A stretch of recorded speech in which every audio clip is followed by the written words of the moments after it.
Keluaran 17 ayatnya yang ke-7. Hanya persoalan air di Masah dan di Meriba. Mereka ngomong bilang begini, perhatikan. Dinamai tempat itu Masah dan Meriba oleh karena orang Israel telah bertengkar. Dan oleh karena mereka telah mencobai Tuhan dengan mengatakan, adakah Tuhan di tengah-tengah kita atau tidak? Ini kurang ajar atau tidak? Hanya masalah air, mereka bisa pertanyakan, Tuhan ada enggak sih? Sadap. Terus yang 10 tulah tadi apa? Iblis. Mengerti enggak? Kalau saya jadi Tuhan, saya cekik kasih mati satu-satu. Kurang ajar. Saya sudah tolong kau, makanya ada pujian. Berkali-kali kau menolong. Itu harusnya itu lagu dipegang baik-baik. Saudara jangan marah Tuhan. Hanya gara-gara Allah sedang proses Anda dengan masalah tertentu. Padahal di balik proses itu Allah sedang melatih kita supaya kita naik level. Allah sedang melatih kita supaya kalau berdoa jangan orientasinya lahiriah terus. Jangan orientasinya kepentingan kita terus. Cari dong kepentingan Allah. Ini kalau saya jadi Tuhan mereka saya kasih mati. Akhirnya memang Tuhan kasih mati betul. Ini Israel ini. Kan yang masuk tanah Kanaan cuma generasi Yosua. Ini generasi kurang ajar, Tuhan kasih mati semua. Kau berkali-kali lihat mujizat, hanya masalah air. Kau pertanyakan, Tuhan ada enggak sih? Waduh. Saya harap jemaat di sini dewasa ya. Tolong ya. Jangan kau pertanyakan Tuhan. Dia selalu hadir.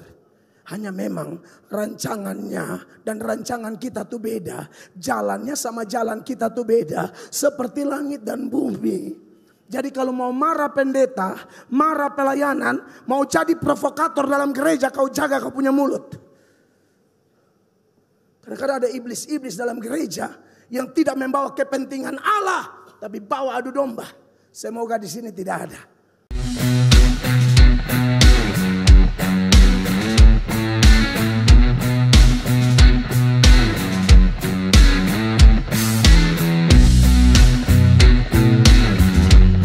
Sekali lagi tepuk tangan yang paling meriah bagi Tuhan Yesus. Saya mengucap syukur sekali lagi dapat kesempatan yang sangat berharga untuk menyampaikan firman Tuhan kepada jemaat milik Kristus yang hadir saat ini. Dan puji Tuhan saudara-saudara, kita sedang menyoroti satu pokok pikiran yaitu sukacita dalam Tuhan. Tadi malam kita bicara tentang sukacita dalam melayani. Malam ini saya akan bicara tentang sukacita dalam doa. Ya.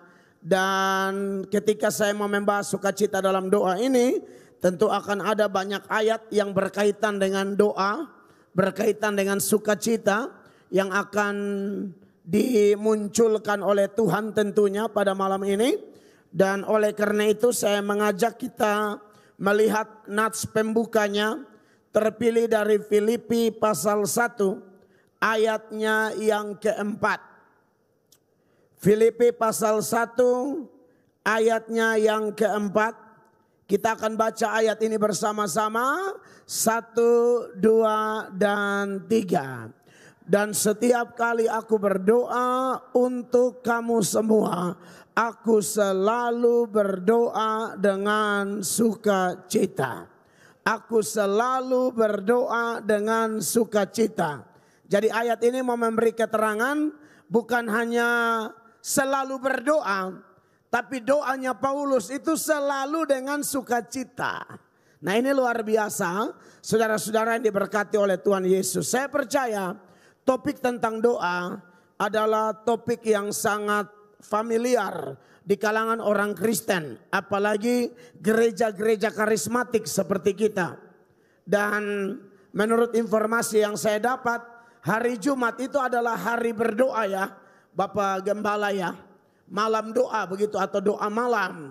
Makanya sorotan saya adalah sukacita dalam doa berdasarkan Filipi pasal 1 ayatnya yang keempat. Banyak hamba Tuhan yang mendefinisikan dosa bermacam-macam. Ada yang bilang doa itu adalah datang omongin aja gitu. Jadi doa itu ya datang omong aja gitu, katanya begitu. Ada lagi yang dari kata Ibrani, penehala Yahweh, seperti membelai wajah Allah. Tetapi saya pribadi menyetujui satu definisi doa. Doa adalah cara Allah menggerakkan kita untuk selalu datang kepadanya. Ulang. Doa adalah cara Allah menggerakkan kita supaya kita selalu datang kepadanya. Jadi saudara-saudara, berdasarkan arti ini, maka sebenarnya kita mau diingatkan bahwa kita tidak mungkin berdoa dari kekuatan diri kita sendiri. Kita bisa berdoa karena Tuhan bekerja. Kita bisa berdoa karena Tuhan bergerak di dalam hidup Anda dan saya, hati Anda dan saya, pikiran Anda dan saya, bahkan totalitas hidup kita. Roh Allah bekerja sehingga selalu ada kerinduan untuk masuk dalam hadirat Allah. Baik dalam saat teduh pribadi maupun dalam pertemuan-pertemuan kudus seperti ini. Selalu ada gairah yang namanya gairah kudus. Siapa yang bekerja? Allah yang bekerja. Saya bandingkan dengan beberapa data ya. Dalam Zakaria pasal 12 ayat 10 di bagian A. Zakaria pasal 12 ayat 10 ya. Mungkin ayatnya kebalik ya. Zakaria pasal 12 ayat 10. Ayat itu dimulai dengan kalimat ini.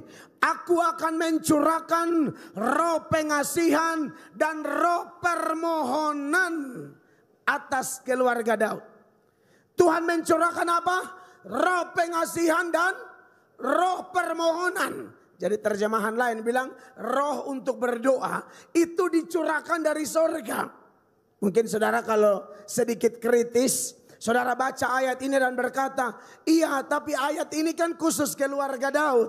No.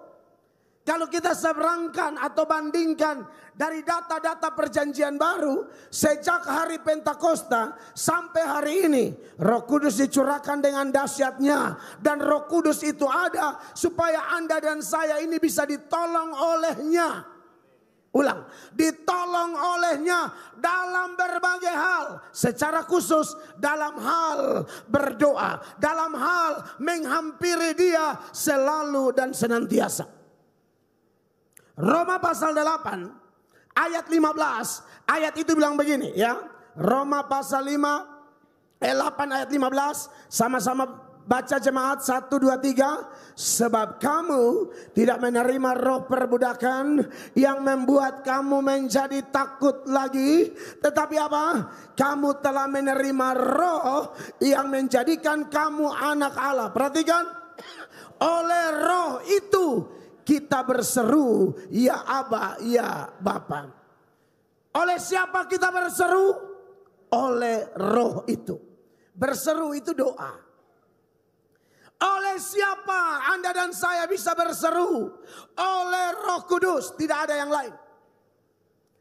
Sebagai manusia berdosa, keturunan Adam dan Hawa, rasanya tidak mungkin saudara-saudara kita bisa dengan gairah ilahi, apalagi sesuai topik kita berdoa dengan sukacita, tidak mungkin.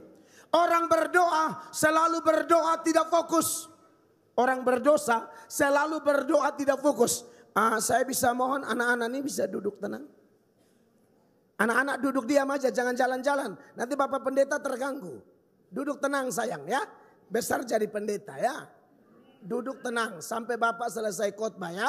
Tidak boleh jalan-jalan. Ya sayang ya. Biar mereka di situ dan mereka atau di kelas sekolah minggu atau gimana. Supaya jangan ganggu ya sayang ya. Oke, Bapak Pendeta ini konsentrasi suka terganggu. Kalau ada gerakan-gerakan, sorry ya. Saya sayang anak-anak ini.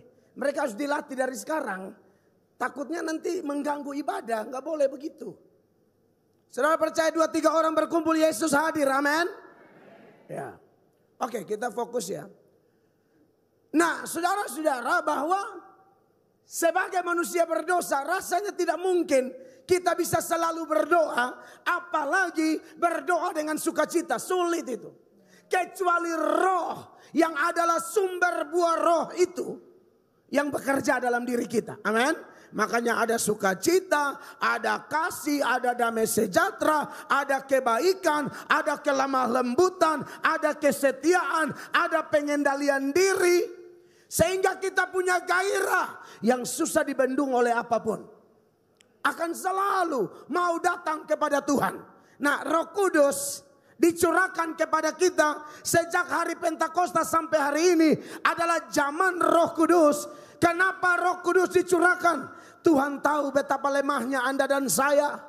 Tuhan tahu betapa rapuhnya Anda dan saya. Tuhan tahu betapa tak berdayanya kita semua. Maka kita yang lemah ini butuh ditolong oleh Roh Kudus. Makanya Roma 8 ayat 26. Roma 8 ayat 26. Perhatikan ayat ini, istri saya akan baca buat kita ya. Demikian juga roh membantu kita dalam kelemahan kita. Demikian juga roh membantu kita dalam apa?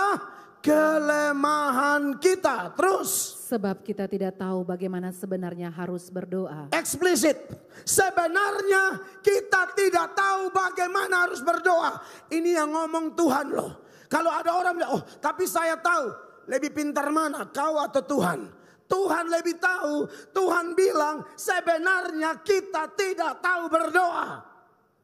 Maka itu Roh Kudus datang bantu kita. Dikatakan apa lanjutannya? Tetapi roh sendiri berdoa untuk kita kepada Allah dengan keluhan-keluhan yang tidak terucapkan. Tepuk tangan dulu buat Roh Kudus. Amin.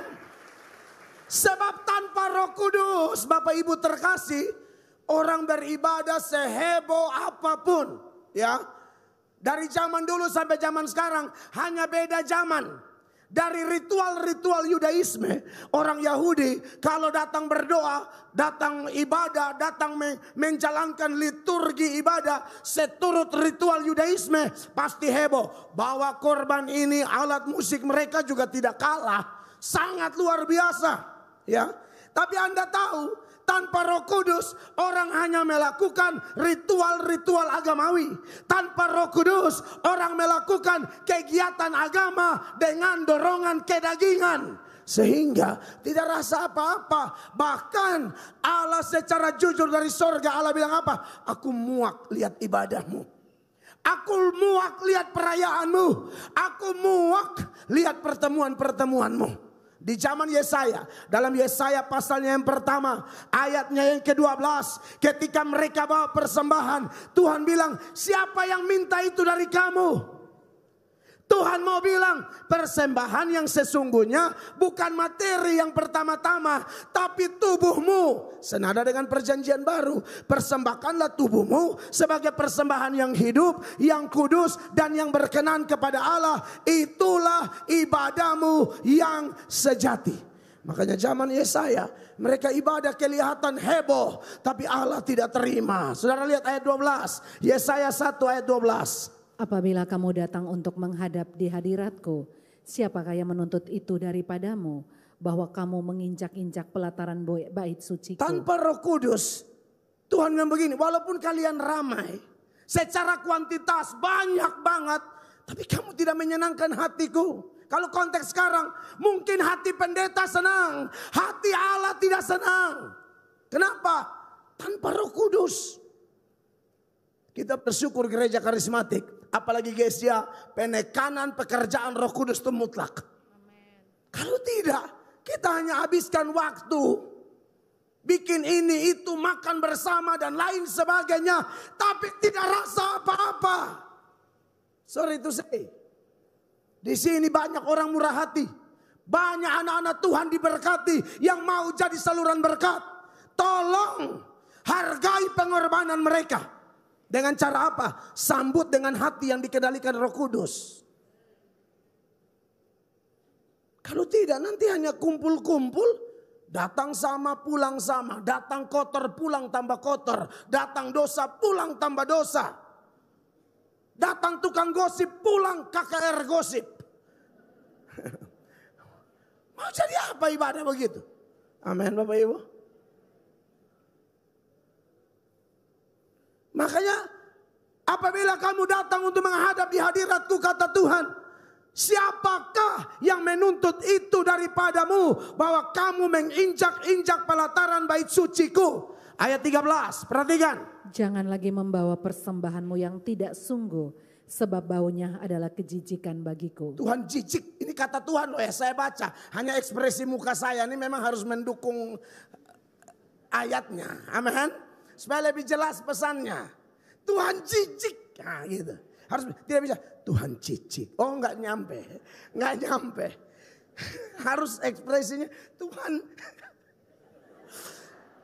jijik. Ah gitu. Saya udah terlanjur ketawa jadi enggak masuk juga ya. Next.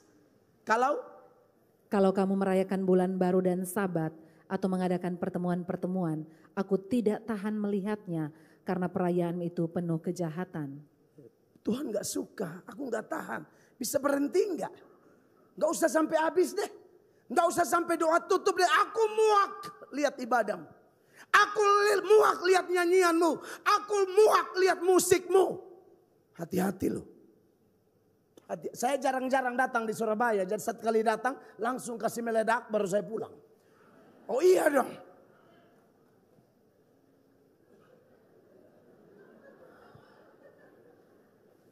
14 jemaat sama-sama baca, tunjukkan ayatnya dulu. 1, 2, 3, perayaan bulan barumu dan pertemuanmu yang tetap. Kata Tuhan apa? Aku benci melihatnya. Semuanya itu menjadi beban bagiku. Aku telah payah menanggungnya. Tuhan bilang apa Bapak Ibu? Saya cuma copy paste ayat. Tuhan bilang aku benci melihatnya. Jadi banyak gereja sekarang mereka pikir gedung besar, manusia banyak. Iya, tapi cek dulu. Dipimpin Roh Kudus tidak? Kalau tidak, ayat ini berlaku bagi kita. Aku benci melihatnya. Kau pikir Tuhan tertarik dengan gedungmu? Dengan lampu yang mati hidup. Artinya boleh, bukan tidak boleh. Tapi ada Rohku. Oh iya. Kalau tidak aku benci melihatnya. Kamu berkali-kali berdoa pun aku tidak peduli. Ayat 15 sama 1, 2, 3. Apabila kamu menadahkan tanganmu untuk berdoa, aku akan memalingkan mukaku. Bahkan sekalipun kamu berkali-kali berdoa, aku tidak akan mendengarkannya. Sebab tanganmu penuh dengan darah. Anda lihat ini. Keluarga besar Ebenezer. Kita tidak mau rutinitas mingguan. Kita tidak mau rutinitas KKR biasa. Kita tidak mau rutinitas setiap bulan. Kita tidak mau hanya kumpul-kumpul dari semua satelit. Datang ke sini lalu tidak rasa apa-apa. Kita pulang harus bawa pemulihan. Kita pulang bawa berkat. Kita pulang bawa mujizat. Karena Tuhan ada di sini. Amin Bapak Ibu jemaat. Nah ini menarik untuk kita renungkan. Nah bagaimana supaya dosa-dosa model begini dibereskan? Cuma satu, hanya Yesus Kristus. Amin. Allah yang kita sembah di sorga itu Allahnya Esa. Karena Allahnya Esa, pengantaranya juga Esa. Tidak ada pengantara lain. Yesus berkata, akulah jalan dan kebenaran dan hidup. Tidak ada seorang pun dapat datang kepada Allah, kepada Bapa, kalau tidak melalui aku, kata Yesus. Akulah jalan artinya apa? Di luar dia tidak ada jalan. Akulah kebenaran artinya apa? Di luar dia hanya ada kesalahan. Akulah kehidupan artinya apa? Di luar dia hanya ada kematian. Karena hidup cuma dalam dia. Mau hidup, terima Yesus. Mau mati, tolak Yesus, lu pasti mati. Begitu aja, repot amat. Hidup dan mati ini kan ditentukan oleh Kristus, penguasa dunia akhirat.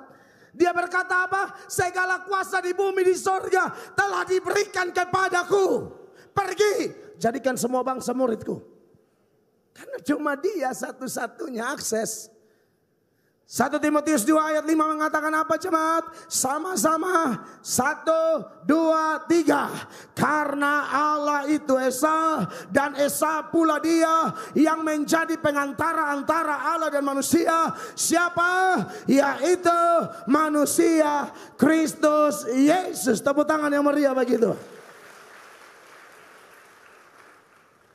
Siapkan Yohanes 7 ayat 37. Yohanes 7 ayat 37. Saya tidak kasih di tim, ini muncul tiba-tiba. Dan pada hari terakhir, yaitu pada puncak perayaan itu, Yesus berdiri dan berseru, barang siapa haus, baiklah ia datang kepadaku dan minum. Amin. Kalau saudara datang pada Yesus, percaya pada Yesus, ada aliran-aliran Pentakosta. Ada aliran-aliran air kehidupan oleh pekerjaan Roh Kudus. 38.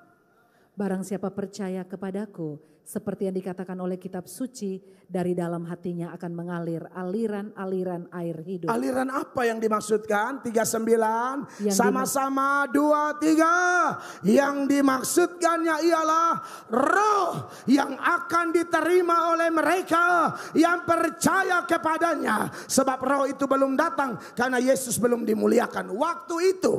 Tapi sekarang Yesus sudah dimuliakan. Dia duduk di sebelah kanan Allah Bapa. Dia sudah curahkan Roh Kudus di hari Pentakosta. Percaya dia, maka Anda akan merasakan aliran-aliran air kehidupan. Karena Roh Kudus dimeteraikan dalam diri Anda dan saya yang percaya padanya. Yohanes bilang apa? Aku membaptis kamu dengan air. Tapi dia yang datang lebih daripadaku. Dia akan membaptis kamu dengan Roh Kudus. Itulah Yesus Kristus. Nah saudara-saudara. Nah disitulah apapun yang kita lakukan akan ada sukacita. Termaksud saat kita berdoa. Makanya menarik. Sebagai salah satu orang Kristen dalam sejarah yang diubahkan oleh Allah. Dulu anti Yesus, kemudian terima Yesus sebagai Tuhan dan Juru Selamat. Dan semua itu terjadi karena belas kasihan Allah. Anugerah Allah tercurah di dalam dirinya, yaitu Rasul Paulus. Maka dalam setiap pelayanan penuh tantangan. Bahkan bukan tantangan biasa, tapi tantangan luar biasa. Bahkan nats pembuka kita dalam Filipi pasal 1 ayat 4 itu dia bilang apa di sana? Dan setiap kali aku berdoa untuk kamu semua, aku selalu berdoa dengan sukacita. Padahal dia di mana? Dia dalam penjara. Dosen-dosen teologi termasuk Bapak Gembala tahu surat-surat penjara itu salah satunya Filipi. Lagi di penjara berdoa penuh sukacita. Maka menjadi aneh kalau Anda ada di gereja tapi berdoa kok hatinya penuh kebencian. Saudara tidak di penjara loh. Saudara enak duduk di sini, AC lengkap. Ya toh? Lighting, sound system bagus. Lalu Anda tidak sukacita? Loh kok aneh yang di penjara bisa sukacita, yang duduk di gereja belum ditarik kepolisian, belum ditarik kejaksaan, belum ditangkap KPK, kok tidak sukacita? Harusnya kalau ikut normatifnya, kita harus lebih sukacita dari Paulus. Kita lagi enak-enak kok duduk semua di sini. Amin. Tim praise and worship-nya keren banget. Lagu bahasa Inggris lagi. Ya saya ngomong lagu bahasa Inggris karena saya tidak hafal kalau bahasa Inggris ya. Dulu kalau ke Jakarta tuh begitu. Masuk gereja tertentu nyembah bahasa Inggris. Saya ini kan I can spot. You know what I mean? Aku bisa sepotong. Itu the meaning of I can spot. Aku bisa sepotong. Jadi kadang-kadang lagu bahasa Inggris itu saya angkat tangan. Itu bukan berarti saya ngerti ya. Saya lebih berserah, datanglah kerajaanmu, jadilah kehendak. Maksudnya. Tapi suka tapi nggak ngerti. Ya sudah angkat tangan. Amin. Dulu kalau orang menyembah bahasa Inggris, haleluya bla bla bla bla. Kita bingung, kita angkat tangan. Merry Christmas. Haleluya. Padahal bulan Agustus. Kacau. Bapak Ibu jemaat yang diberkati oleh Tuhan Yesus, dalam penjara tapi doa penuh sukacita. Nah, berkaitan dengan itu, saya rasa kalau topik berdoa ini kan sudah sering ya. Dan mayoritas saya sebagai mantan jemaat yang hari ini jadi hamba Tuhan, saya banyak mendengar khotbah. Dan kalau orang berkhotbah seputaran doa, pasti putar-putarnya seperti sembuh dari sakit. Bukan salah loh ya. Karena ada masalah keuangan, ada masalah dalam rumah tangga, ada masalah bla bla bla bla, kiri kanan muka belakang. Menurut saya itu it's okay. Tapi malam ini saya mau menyeberangkan satu pelajaran yang saya boleh sebut. Kita harus berusaha untuk next level. Kita tidak berputar-putar hanya di masalah sembuh dari sakit. Kita tidak hanya berputar-putar di masalah bagaimana ekonomiku dipulihkan, bagaimana bisnisku tambah naik, bagaimana supaya aku bisa dapat jodoh. Blasteran. Iya toh? Banyuwangi, Belgia. Wow. Iya kan? Saya mau bilang, tentu Allah kita adalah Allah yang sangat mempedulikan urusan-urusan jasmani atau kepentingan-kepentingan kita. Tapi hari ini kalau kita lihat konteks ayat ini. Ketika Paulus berkata, dan setiap kali aku berdoa untuk kamu semua, aku selalu berdoa dengan sukacita. Saya mau seberangkan beberapa hal. Yang pertama, Paulus berdoa dengan sukacita untuk hal-hal yang berkaitan dengan pertama-tama kepentingan Tuhan. Saudara kalau belajar doa Bapa kami, doa Bapa kami itu dimulai dengan kepentingan Allah baru kepentingan kita. Saudara masih hafal doa Bapa kami? Saya sebutkan aja ya secara garis besar. Bapa kami yang di sorga, datanglah kerajaanmu. Masih Tuhan, belum kita.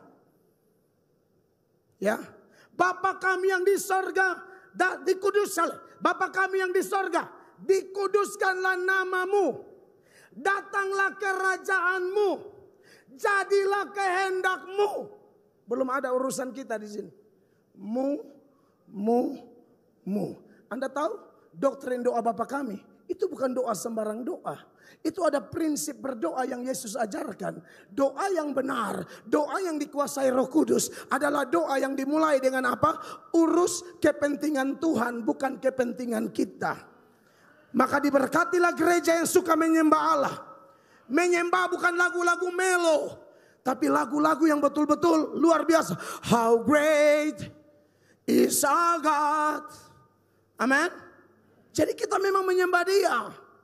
Sebab kau besar, perbuatanmu ajaib. Itu lagu keren. Lagu-lagu yang melo, yang urusan seperti lagu-lagu yang horizontal sifatnya, itu paling banyak bikin jemaat menangis. Lagu-lagu yang pokoknya orientasinya diri. Oh itu langsung. Karena lagunya ini orientasinya diri. Tapi jemaat Kristen yang mau next level, yang mau berdoa dalam sukacita, harus berdoa belajar untuk mulai dengan kepentingan Tuhan. Bapa kami di sorga, dikuduskanlah namamu, datanglah kerajaanmu, jadilah kehendakmu di bumi seperti di sorga. Nah setelah itu baru urusan kita. Berikanlah kami pada hari ini. Itu belakangan. Datang belum nyembah, belum apa-apa langsung. Aku lapar tak tempeleng kowe. Datang belum puji, belum sembah, belum tersungkur, belum angkat tangan menyembah pencipta langit dan bumi, langsung kasih tahu lapar. Tunggu dulu. Berikanlah kami pada hari ini makanan kami secukupnya belakangan. Bukan tidak boleh, belakangan. Doa penuh sukacita. Begitu. Dan itu doa yang powerful. Makanya kenapa kalau kita kembali ke Filipi 1 ayat 4 itu. Ketika Paulus berkata, tunjukkan kembali ayatnya. Dan setiap kali aku berdoa untuk kamu semua, aku selalu berdoa dengan sukacita. Ini urusan apa? Bukan makan minum pakai. Ini urusan Injil. Coba Anda lihat ayat 5. Ayat 5 dia bilang apa? Aku mengucap syukur kepada Allahku karena persekutuanmu dalam berita Injil mulai dari hari pertama sampai sekarang ini. Wow. Jadi yang kita syukuri pertama tuh Injil dulu. Amin. Injil itu artinya kepentingan Allah. Makanya apa yang membuat doa Elia langsung dijawab ketika Elia berhadapan dengan 450 Nabi Baal. Elia bilang silakan bikin ritual, panggil Baal, minta api turun, bakar ini persembahan di atas mezbah. Dari pagi, siang sampai sore, teriak, lompat, jingkrak, tore, kasih luka badan. Baal tidak jawab. Elia bilang oke, deal, giliran saya sekarang, siram air semua. Satu kali berdoa aja, satu kali. Karena Elia tidak minta untuk kepentingannya. Tuhan, tunjukkan bahwa Engkau Allah. Tunjukkan kehebatanmu. Api langsung hantam itu mezbah. Di mana-mana hukum normalnya adalah air kasih mati api. Ini kebalik. Api jilat air sampai rata tanah. Oh wow. Belajar. Ebenezer berdoa untuk kepentingan Allah. Amin. Berdoa ini supaya gereja ini dipenuhi Roh Kudus. Itu contoh. Berdoa supaya gereja ini tambah kuat. Berdoa supaya ada unity di sini. Berdoa supaya gereja ini diberkati untuk jadi berkat. Itu contoh doa demi kepentingan Allah. Saya tahu kalau Bapak Ibu datang bawa beban. Saya tahu masalah Anda tuh kecil. Laut Kolsum aja dia berbelah bagi dua kok. Amin. Hanya memang kadang-kadang kalau orang tidak dididik dengan poin ini, dia akan salah sasaran. Bangsa yang paling melihat banyak perkara supranatural, perkara adikodrati atau mujizat-mujizat di bawah kolong langit ini adalah Israel. 10 tula itu mujizat semua. Air lagi normal-normal kok bisa jadi darah. Mujizat itu artinya sesuatu yang tidak alamiah, itu mujizat. Lalat, pikat, nyamuk, belalang, segala macam. Dalam satu hari ditulak ke-10. Seluruh Mesir, anak sulung mulai dari Firaun sampai anak sulung budak. Bahkan anak sulung binatang-binatang mati dalam satu hari. Kecuali orang Israel, itu bebas. Karena ada darah yang adalah tupos atau gambaran dari darah Yesus. Itu mujizat. Itu Israel lihat dengan mata kepala. Belum lagi Laut Kolsum. Di depan laut. Di belakang Firaun dengan pasukannya. Kiri kanan muka belakang tidak ada jalan. Satu-satunya jalan lihat ke atas. Berteriak kepada dia. Dia belah itu lautan. Apalagi kurang. Tiang awan. Kalau panas di padang gurun. Ya dingin malam-malam. Tiang api. Mau roti. Roti dari sorga. Anda bisa bayangkan ini. Enak ya kalau di Ebenezer minta bagi Tuhan kasih roti. Tuhan kasih turun sama toko-toko, sama petugas, sama seragam. Dengan mobil boxnya. Anda lihat ini. Tiang awan, tiang api, roti. Mau makan daging. Tuhan perintahkan burung-burung datang. Tinggal tangkap, makan. Apalagi. Mujizat-mujizat peperangan. Apalagi. Tapi Anda lihat ini bangsa-bangsa kurang ajar. Kenapa? Ini bangsa kurang ajar. Hanya masalah air di dalam Keluaran 17 ayat 7. Ini juga ayat yang tidak saya siapkan jadi tim harus cepat. Keluaran 17 ayatnya yang ke-7. Hanya persoalan air di Masa dan di Meriba. Mereka ngomong bilang begini. Perhatikan. Dinamai tempat itu Masa dan Meriba. Oleh karena orang Israel telah bertengkar. Dan oleh karena mereka telah mencobai Tuhan dengan mengatakan. Adakah Tuhan di tengah-tengah kita atau tidak? Ini kurang ajar atau tidak? Hanya masalah air. Mereka bisa pertanyakan. Tuhan ada gak sih? Sadap. Terus yang 10 tula tadi apa? Iblis. Ngerti gak? Kalau saya jadi Tuhan saya cekik kasih mati satu-satu. Kurang ajar. Saya sudah tolong kau. Makanya ada pujian. Berkali-kali kau menolong. Itu harusnya itu lagu dipegang baik-baik. Saudara jangan marah Tuhan. Hanya gara-gara Allah sedang proses Anda dengan masalah tertentu. Padahal di balik proses itu Allah sedang melatih kita supaya kita naik level. Allah sedang melatih kita supaya kalau berdoa jangan orientasinya lahiriah terus. Jangan orientasinya kepentingan kita terus. Cari dong kepentingan Allah. Ini kalau saya jadi Tuhan mereka saya kasih mati. Akhirnya memang Tuhan kasih mati betul. Ini Israel ini. Kan yang masuk tanah Kanaan cuma generasi Yosua. Ini generasi kurang ajar, Tuhan kasih mati semua. Kau berkali-kali lihat mujizat, hanya masalah air.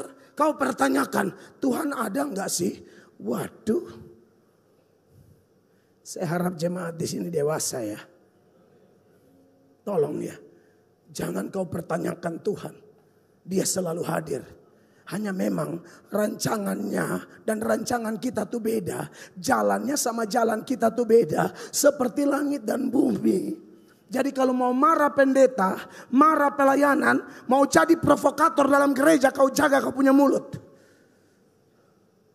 Kadang-kadang ada iblis-iblis dalam gereja yang tidak membawa kepentingan Allah, tapi bawa adu domba. Semoga di sini tidak ada. Ini tidak ada yang bisik saya loh ya. Saudara saya bilang, siapa lagi di balik semua ini? Oh no. Saya malam pertama, malam kedua, saya jelas, saya yakin Roh Kudus pimpin ibadah kita. Berdoa kepentingan Tuhan. Saudara percaya kalau saudara dan saya urus urusan Tuhan, Dia akan urus urusan kita? Oh yes, pasti itu. Salah satu ya contoh orang yang urus urusan Tuhan itu, dia kalau doa tuh memang tidak egois.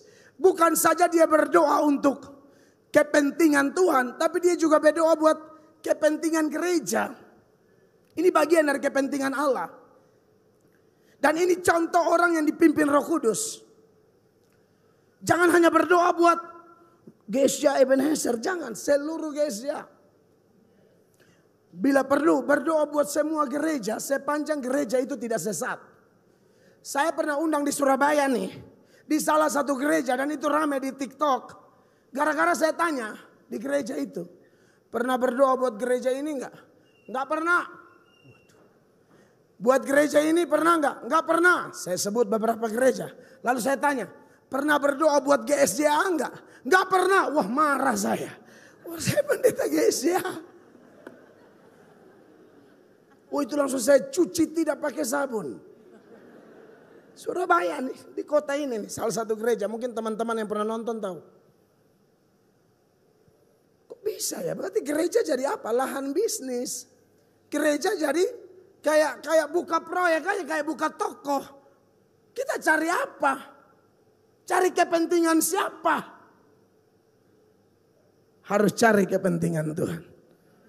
Makanya Paulus bilang begini. Tolong berdoa buat semua orang.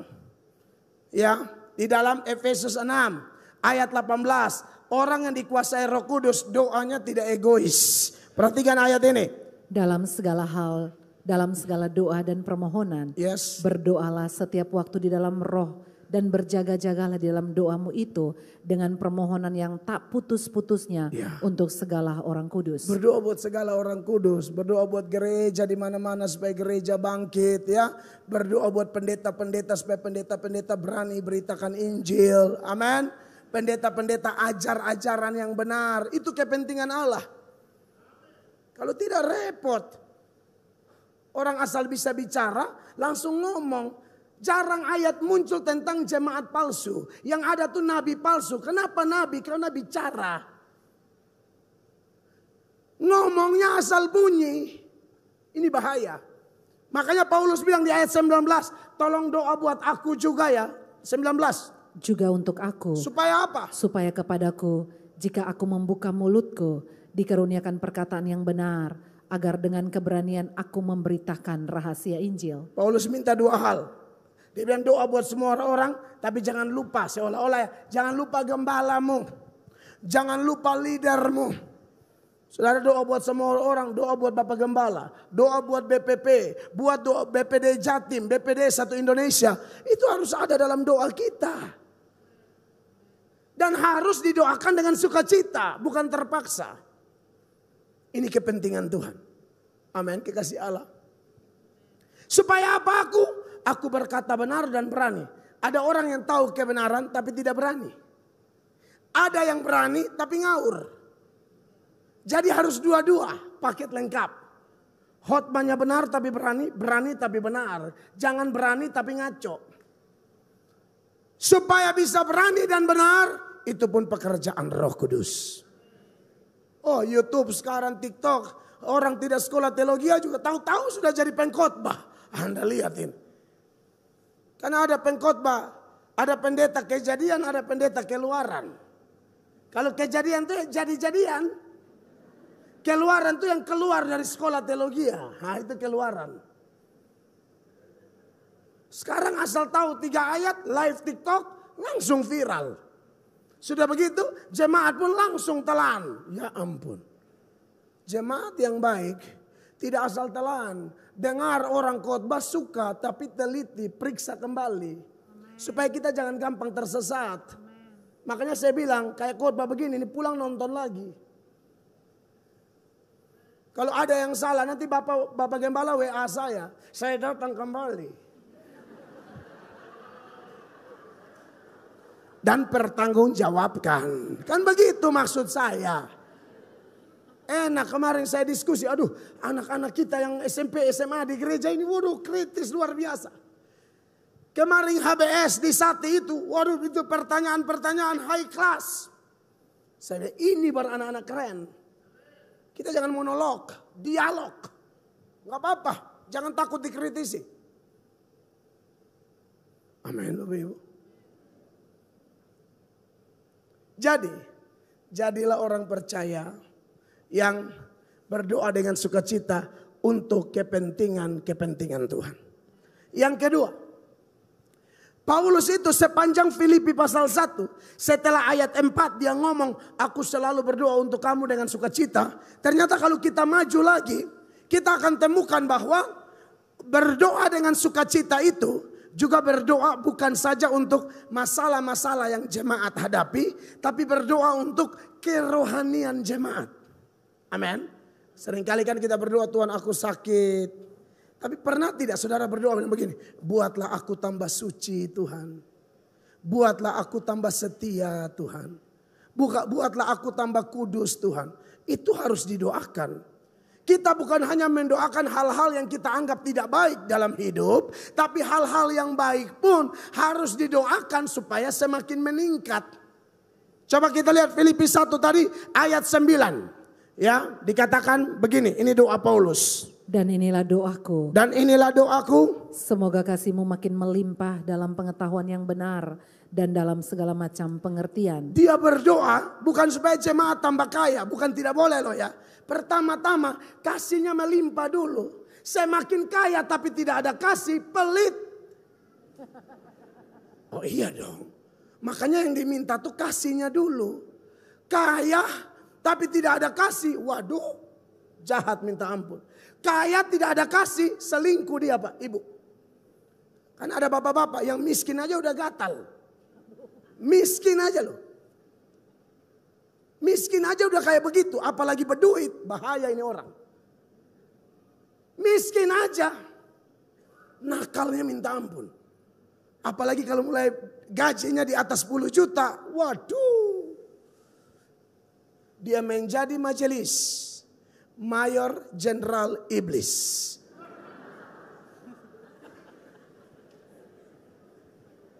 Saya layani banyak orang selingkuh. Utangnya banyak tapi kok bisa selingkuh? Padahal selingkuh itu kan butuh modal ya. Maksudnya saya mendorong untuk selingkuh. Bukan. Mending ada modal lah.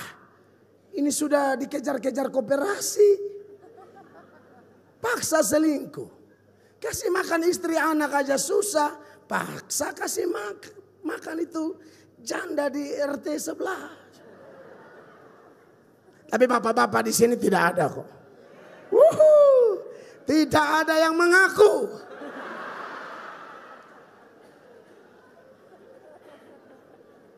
Berdoa supaya kita tambah kasih. tambah ingat firman. Makanya Paulus berkata, mana ayatnya? Dan inilah doaku, semoga kasihmu makin melimpah dalam pengetahuan yang benar dan dalam segala macam pengertian. Ayatnya yang ke-10 sama-sama jemaat. 1, 2, 3. Sehingga kamu dapat memilih apa yang baik, supaya kamu suci dan tak bercacat menjelang hari Kristus. Ayat 11. 1, 2, 3. Penuh dengan buah kebenaran yang dikerjakan oleh Yesus Kristus untuk memuliakan dan memuji Allah. Ini pokok doa. Bagaimana? Saudara evaluasi doa saudara dulu. Selama ini minta apa? Jangan hanya minta karir tambah naik. Bukan tidak boleh. Tapi coba minta yang rohani-rohani dulu. Jangan salah mengerti loh ya. Ini paling fondasi.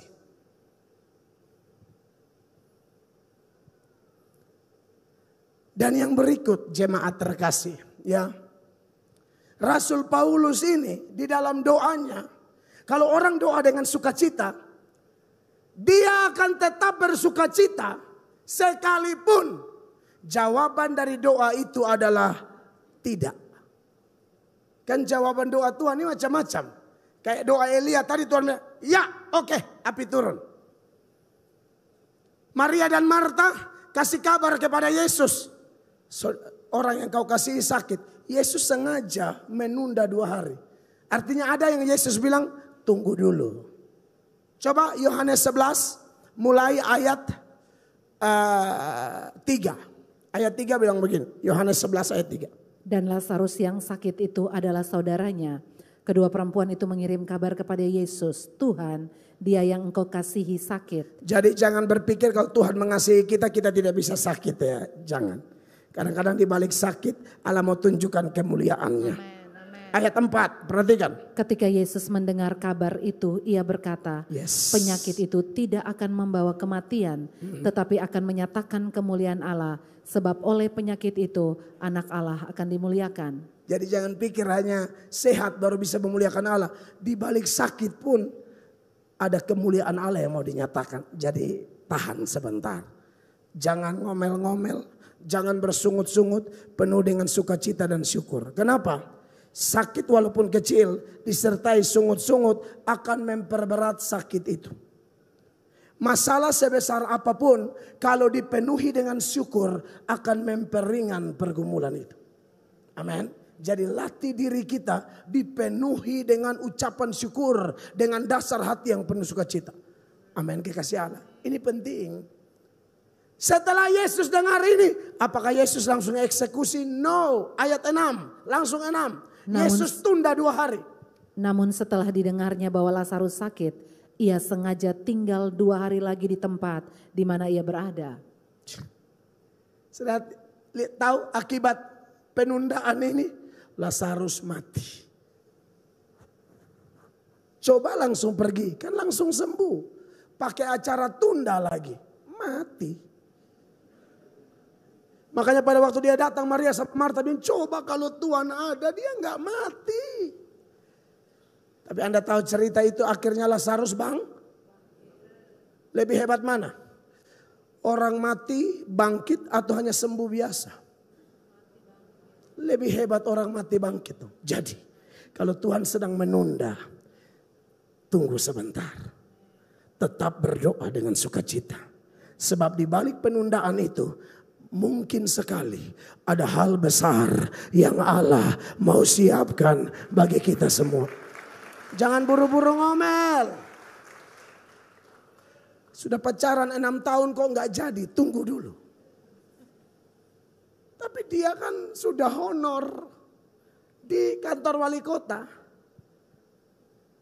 Tenang, biarkan honor itu tinggalkan kamu. Sebab mungkin Tuhan sedang siapkan Angkatan Bersenjata Republik Indonesia. Maksudnya tentara.